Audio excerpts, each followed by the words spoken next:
With Russia's losses continuing to rise, signs of worrying reality for the Russian army is starting to occur more commonly. With Russia replacing their better equipment they are running out of, with less capable and less effective choices.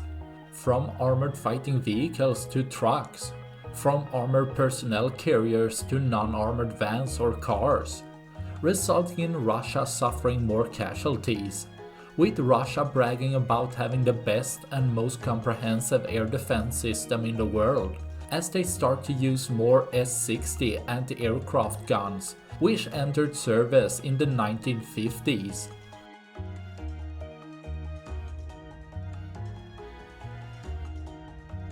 Showing modern and more capable system isn't available in sufficient numbers anymore, leading to even higher losses, leaving less for tomorrow.